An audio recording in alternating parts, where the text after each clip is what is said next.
In September of 1999, the Sikorsky Aircraft Corporation returned the world's first successful helicopter to the place of its birth in Stratford, Connecticut, for the celebration of the 60th anniversary of the beginning of the helicopter industry.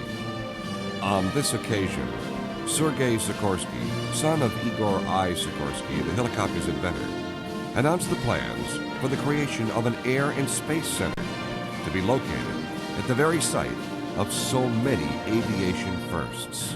Recently, a new group, a very small group of men, has banded together to create a living monument to the VS-300 and to aviation history. Just a few yards away from where the VS-300 first flew, this dedicated group plans and hopes to create the Connecticut Air and Space Center. Stratford, Connecticut is the site of many aviation milestones. It is believed by many that German immigrant Gustav Whitehead flew a powered heavier-than-air craft successfully in 1901, 2 years before the Wright brothers.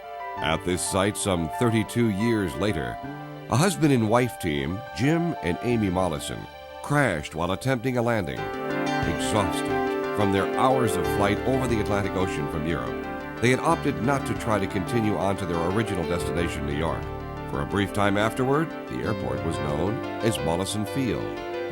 It was here that Igor I. Sikorsky designed, built, and flew the first Pan American Clipper flying boats that established many of the airline routes still in use today. This is where Sikorsky made history with his early designs and eventual success of the VS-300 helicopter. During World War II, the first American fighter to establish an airspeed of 400 miles per hour in level flight, the chance-fought Corsair was designed, developed, and manufactured in this same complex. In the post-war period, jet engines were manufactured in these same buildings by Avco Lycoming for aircraft like this. In the dreams of these first aviation pioneers were sown the seeds of great industries and future space exploration. From these early pioneers right up to the stars and beyond, these dreams have changed the world. And today, it is the driving force behind these people to keep that dream alive with the establishment of the Connecticut Air and Space Center.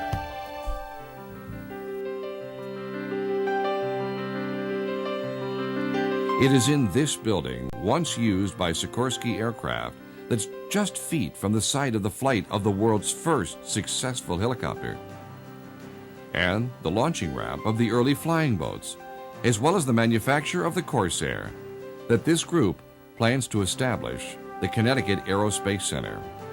This facility of over 100,000 square feet will eventually house exhibits of all kinds, relating not only to those events that took place right here, but all of Connecticut national and even international aviation. In addition, it will serve as an operational laboratory and classroom for students of space technology.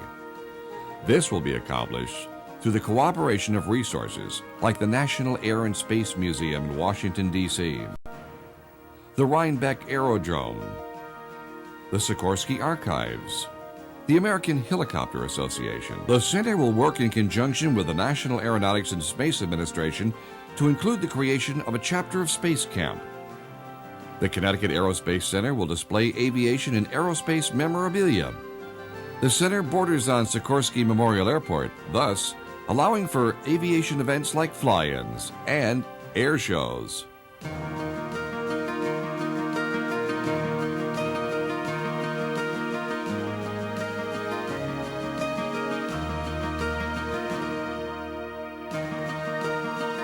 With thousands of square feet of available office space, the center will house a Hall of Fame to recognize Connecticut pioneers who influenced aviation and a library of these people.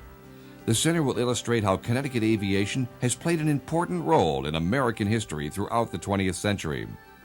And the center will be an educational resource and working laboratory for space exploration, available to children, researchers, and aerospace enthusiasts. And like other attractions of its type, a gift shop and a restaurant are planned. The restoration of historically significant aircraft like this S-44 will be a great part of the center. This particular aircraft was returned to its birthplace by its owner, actress Maureen O'Hare, and it looked like this at a ceremony in Stratford.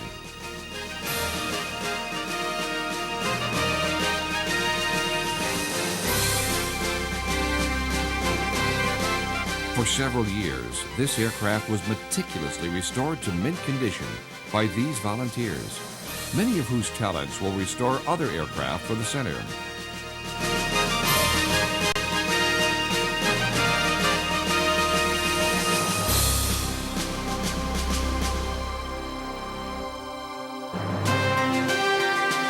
The Aerospace Center has already acquired an S-55 and moved it to the grounds.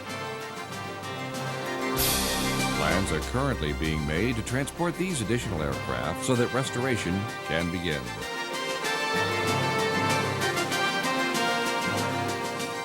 Whether it's preserving the heritage of Connecticut's proud aviation history, or introducing tomorrow's space explorers to the wonders of the universe, we ask you to help us keep the dream alive through your support of the Connecticut Aerospace Center.